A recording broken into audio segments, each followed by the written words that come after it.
I remember standing in the corner of my mother's birthday party, the smell of vanilla frosting and candles thick in the air, and feeling invisible. 50 candles flickered on the cake, and everyone was cheering. I raised a glass I hadn't touched and forced a smile. "Make a wish," my little sister Harper shouted, holding up her phone like a paparazzi lens.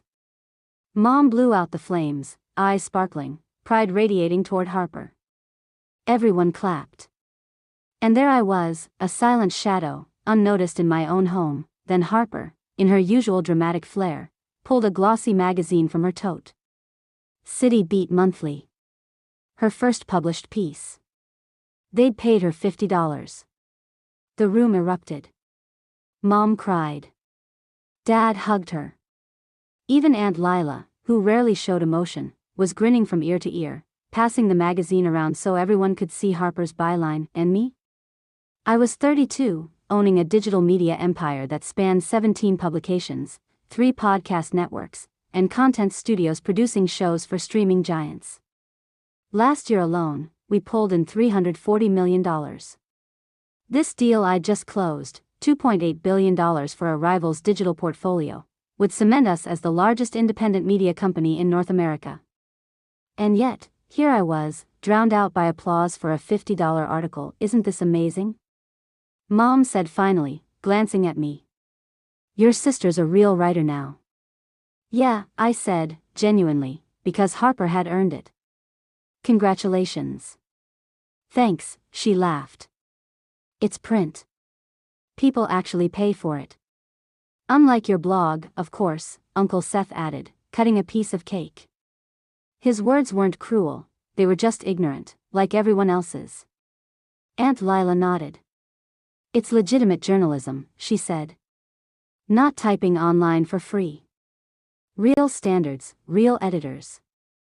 I felt my phone buzz. One message. Then another. Kai Nas had accepted our offer. All cash. $2.8 billion. Vogue, GQ, Wired, Vanity Fair Digital. All theirs tomorrow.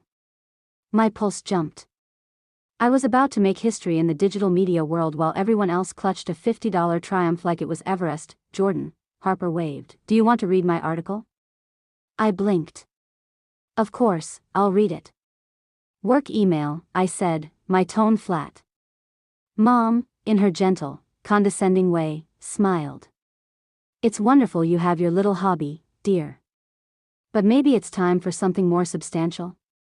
Your sister's getting published work now. Something twisted inside me. I'd been featured in Forbes, the New York Times had written a 30,000-word profile on me, Fast Company called me one of the most innovative leaders in digital media. And they had never Googled me. Not once. I'm doing fine, Mom, I said, carefully measured. Fine isn't enough, she replied. Look at Harper, 26, already breaking into professional journalism. My phone buzzed again. Netflix confirmed the content deal. $450 million. In my hand, champagne felt like sand. I wanted to scream, to shout, I don't have a blog, I own a company. I am building empires while you celebrate pocket change, but I didn't. I smiled. I pocketed my phone. Tonight was Harper's night. My billion-dollar deal could wait. Later, in the living room, gifts were opened. Harper's article was dissected. My present, a first-edition signed copy of Tequila Mockingbird, was acknowledged, but the focus shifted immediately back to Harper's milestone. I listened quietly as Aunt Lila praised her editing discipline. Not like blogging, she said. And I let it go. Then, my phone buzzed. And buzzed. And buzzed. The Wall Street Journal had broken the story early. 32-year-old media mogul redefines digital publishing.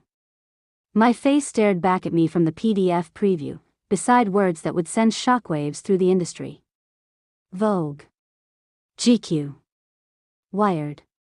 Vanity Fair. Mine. All mine. That I returned to the living room. Harper was still talking about her 400-word article. Her excitement was genuine. And mine?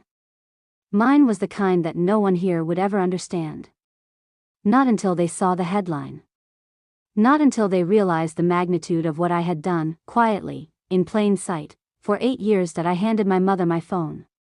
Her fingers trembled as she scrolled. Dad's face turned pale. Aunt Lila's jaw dropped. Harper looked at the screen, then at me, speechless. You own Vogue? Mom whispered. As of tomorrow, I said. And GQ, Wired, the others. Pulse Media's valuation will be around $4.2 billion, and I control 78%. The room was silent, except for the sound of disbelief. They had been celebrating a $50 article, and now the air was thick with the enormity of reality. Why didn't you tell us? Mom asked, tears welling. You didn't care to know, I replied softly. For 8 years, I tried to explain Pulse Media. Every time I mentioned digital media, you called it a blog. You never asked. You never wanted to hear about my work. You just wanted the version of me that fit into your story. Harper's phone rang. She answered. The editor from City Beat Monthly wanted an interview. She had seen my story and wanted a connection. The irony was brutal that I stood. Board meeting at 9. Press conferences. Integration planning. Netflix partnership. The world would know my name tomorrow. But tonight I let them have Harper's moment. Because even billionaires know when to be silent. As I left, Mom's voice broke. When will we see you again? I don't know, I said. But I've always given you my number. The question is whether you'll want to hear about the parts of me that aren't convenient or just the parts that make you proud. I got in the car. The notifications flooded in. Bloomberg, CNBC, LinkedIn, Twitter. Harper texted, I should have asked about your work. I should have cared. That I stared at it, then typed, thank you. That means something. But you have to understand, I'm not the family disappointment. I just built my success in a way you didn't recognize. Now we all do. Tomorrow, the world would know my name. Tonight, my family finally learned who I really was. And for the first time in 8 years, I didn't need anyone's approval to know my worth.